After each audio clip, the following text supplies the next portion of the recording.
Bonjour, je m'appelle Jacques Gauthier. Bienvenue à cette deuxième capsule vidéo sur notre parcours de conversion vers la sainteté, devenir saint avec Thérèse de Lisieux. Alors nous avons vu au premier entretien un résumé de la spiritualité de Thérèse. Nous avons posé la question comment s'approprier sa propre spiritualité. Maintenant, nous allons voir dans ce deuxième entretien comment, en réalité, les caractéristiques de la petite voix de Thérèse. Alors, quelques moyens pour justement devenir saint. Alors, nous allons entendre Thérèse, c'est-à-dire que nous allons lire de ses textes et elle va nous parler dans cette capsule vidéo. On l'a vu d'ailleurs dans le premier entretien, Thérèse a vraiment un tempérament volontaire, c'est une âme énergique qui pousse, je dirais, sa liberté à ne vouloir choisir que ce que Dieu veut. Hein? Choisir ce qui fait plaisir au Seigneur. Et choisir, c'est vraiment un verbe essentiel dans son vocabulaire.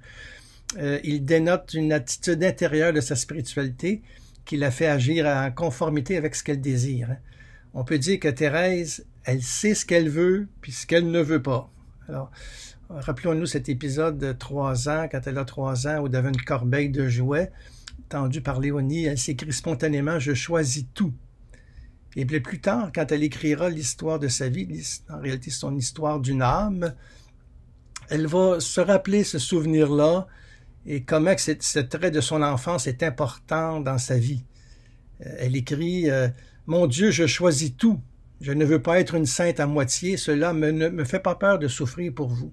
Je ne crains qu'une chose, c'est de garder ma volonté. Prenez-la, car je choisis tout ce que vous voulez. » Alors on voit ici Thérèse est une âme magnanime, hein, vraiment une âme de désir, au caractère bien trempé, qui pensait être née pour la gloire. Et toute jeune, elle désirait devenir une grande sainte. Hein, et la lecture de Jeanne d'Arc va raviver en elle ce désir de sainteté. Puis elle le dit, même si sa gloire ne paraîtrait pas aux yeux des mortels, Thérèse désirait être sainte, un peu comme Jeanne d'Arc l'a été. D'ailleurs, Thérèse, elle est patronne secondaire de la France avec Jeanne d'Arc. Et ici, nous avons justement Jeanne d'Arc, c'est Thérèse qui, en réalité, joue Jeanne d'Arc. C'est une récréation pieuse, une pièce de théâtre, en réalité, qu'elle a écrite pour Mère Agnès lors de sa fête. C'est en 1895, donc un petit peu plus que 2 ans avant sa mort. Et ça a été vraiment un grand enthousiasme, cette pièce, dans la communauté. Et on a de très beaux clichés, justement, de Thérèse habillée en Jeanne d'Arc. On voit, bon, ce ne sont pas les vrais cheveux de Thérèse, c'est une perruque. Et ils ont toujours la bure carmélitaine, mais on a ajouté des éléments pour cette pièce-là qui se joue à l'extérieur. Donc le cliché, justement, il est pris à l'extérieur. Et Thérèse, elle écrit dans son manuscrit ce désir de sainteté, elle dit « Ce désir pourrait sembler téméraire si l'on considère combien j'étais faible et imparfaite, et combien je le suis encore après 7 années passées en religion. Cependant, je sens toujours la même confiance audacieuse de devenir une grande sainte, car je ne compte pas sur mes mérites n'en ayant aucun, mais j'espère en celui qui est la vertu, la sainteté même. C'est lui seul qui, se contentant de mes faibles efforts, m'élèvera jusqu'à lui et me couvrant de ses mérites infinis me fera sainte. » Alors, pour être sainte, pour Thérèse, c'est choisir ce que Dieu veut. C'est ça, en fin de compte. Ça rejoint aussi Saint-Maximilien Kolbe, qui aimait beaucoup Thérèse de Lisieux. Il disait, la sainteté, c'est mon petit V dans le grand V. Ma volonté dans la tienne, Seigneur. Alors, c'est sûr que Thérèse, elle ne craint pas de souffrir. De toute façon, on souffre toujours. Que l'on soit sainte ou non, la souffrance fait partie de notre vie. Mais quand on marche sur le chemin de la sainteté, ben, la souffrance devient une visite possible de Dieu et devient une offrande avec Jésus au Père. Mais dans la sainteté, c'est Dieu qui est notre vertu. Thérèse le dit bien, ma vertu, c'est toi, Seigneur. Donc, elle ne laisse passer aucun petit sacrifice, hein, ce qu'elle appelle jeter des fleurs. Alors, vouloir ce que Dieu veut va vraiment imprégner toute sa vie et baliser la petite voie de la sainteté. Et tout sera renouvelé dans cette petite voie de la sainteté. Sa charité fraternelle auprès des sœurs, hein, qui consiste à supporter les défauts des autres, à ne point s'étonner de leur faiblesse, à s'édifier des plus petits actes de vertu qu'on voit leur voit pratiquer. Alors ça nous parle aussi là, dans notre vie. Ne pas supporter les défauts des autres, en fin de compte, ne pas s'étonner de leurs faiblesses, parce que nous autres aussi, nous sommes faibles, nous autres aussi, nous avons des défauts. Et c'est à travers nos blessures, cette finitude, que la sainteté, justement, fleurit. Hein? Et la misère, justement, elle jaillit de la miséricorde. La miséricorde, justement, elle inonde nos blessures, nos misères. Donc, la petite voix de Thérèse va renouveler la charité fraternelle, va renouveler aussi sa place au cœur de l'Église. Elle le dit, « Je serai l'amour au cœur de l'Église. Ma vocation, c'est l'amour. » Sa confiance dans la nuit du néant, où elle vit une nuit terrible, où l'espérance lui est enlevée d'une certaine manière. Elle dit, « Je chante ce que je veux croire. » Et la contemplation qui va féconder son action aussi, ça fait partie de la petite voix, ça. Alors, si Thérèse choisit ce que Dieu veut, c'est qu'elle a l'intime conviction que c'est lui qui l'a choisi.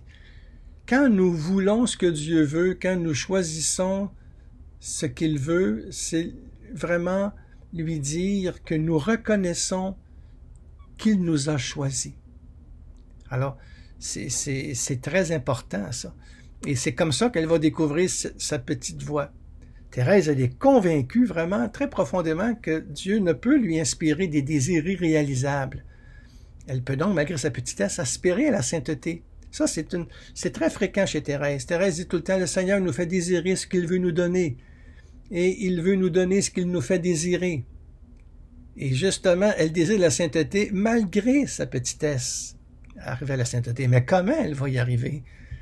Eh bien, c'est cette petite voie qui est faite sur mesure pour elle, pour nous aussi, qui consiste à prendre l'ascenseur de l'amour que sont les bras de Jésus. Elle découvre dans l'Écriture la réponse à sa quête d'amour et de sainteté, la découverte de sa petite voix. Alors, c'est un texte célèbre qu'elle a écrit quelques mois avant sa mort. Je vous en lis un extrait. J'ai toujours désiré être une sainte, mais hélas, j'ai toujours constaté, lorsque je me suis comparé aux saints, qu'il y a entre eux et moi la même différence qui existe entre une montagne dont le sommet se perd dans les cieux et le grain de sable obscur foulé sous les pieds des passants.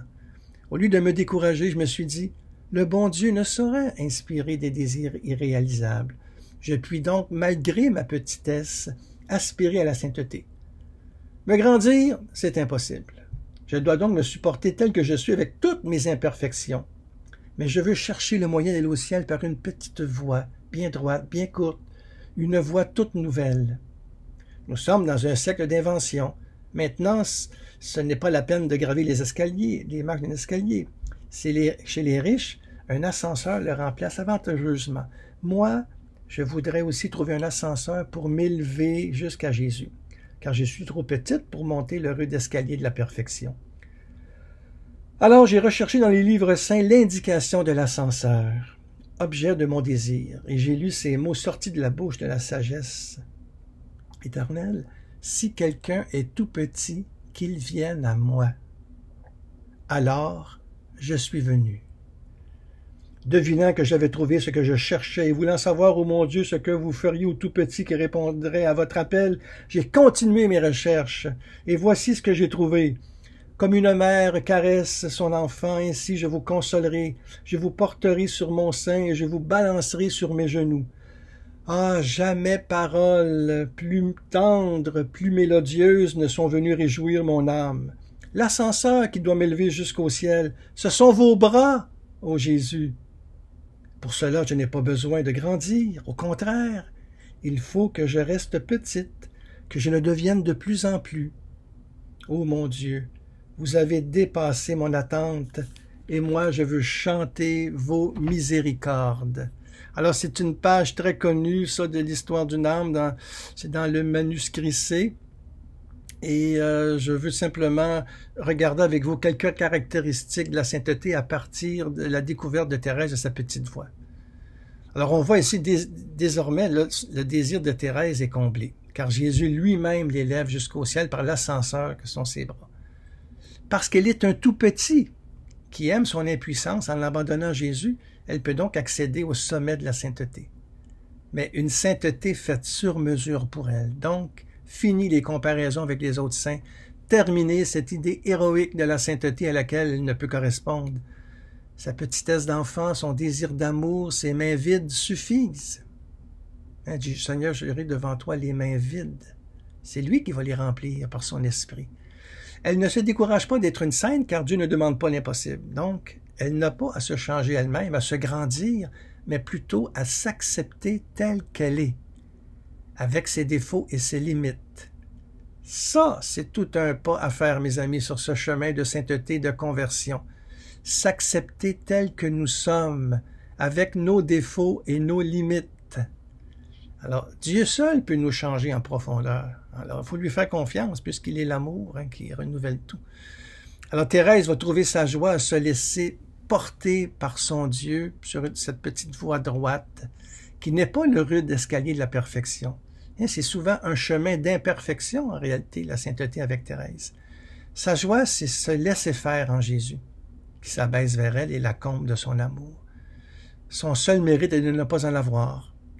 Donc, la reconnaissance de son impuissance lui enlève tout désir d'héroïsme, d'extase, de choses extraordinaires qui remplissent si souvent l'âme d'orgueil. Novice, elle écrivait à sœur Agnès, bien avant sa découverte de la petite voix, elle dit « Je n'ai pas envie d'aller à Lourdes pour avoir des extases. Je préfère la monotonie du sacrifice. » Hein, ça, c'est une phrase ici. C'est une phrase à écrire dans notre cœur. De l'extase, je préfère la monotonie du sacrifice. Oh là là, hein? Je te le dis que ça, c'est tout un défi. Mais, ne nous laissons pas abattre. Croyez-moi, n'attendez jamais au lendemain pour commencer à devenir sainte. C'est tout de suite, ça commence. Puis Thérèse, elle écrit aussi, je comprends et je sais par expérience que le royaume de Dieu est au-dedans de nous. Alors, c'est aujourd'hui que ça commence. Hein? Ne pas en remettre à demain ce qu'on peut commencer aujourd'hui. On ne peut pas être une sainte à moitié, c'est maintenant. Et puis, le Seigneur nous donne tout ce qu'il faut parce qu'il demeure au plus profond de notre âme. Ce qui faisait écrire à Thérèse à un autre endroit aussi, qu'il faut qu'une âme soit grande pour contenir un Dieu. Elle écrit ça à sa sœur dans une lettre. Alors, on voit bien ici que cette petite voie découverte dans les Écritures est faite spécialement pour ceux et celles qui comprennent de l'intérieur que le royaume de Dieu est au-dedans de nous et que l'acceptation de leur misère attire la miséricorde divine. Alors, il y a de quoi méditer hein, dans cette deuxième capsule de notre parcours. Alors, en réalité, je vous laisse par une question qui peut être assez simple. Quels sont les moyens concrets que je prends pour devenir saint, devenir sainte? En partageant avec d'autres, c'est très enrichissant. Mais dans mon cas, quels moyens concrets je prends? Moi, tout de suite, spontanément, en tout cas, c'est vraiment l'oraison. C'est ma marotte, une vie d'oraison. Pour moi, c'est une vie de sainteté. Et justement, dans ma chaîne YouTube, j'ai écrit, il y a pas écrit, mais il y a 8 vidéos pour une retraite sur comment vivre l'oraison. Une retraite que j'ai donnée, ça fait plusieurs années, et je l'ai mise en ligne.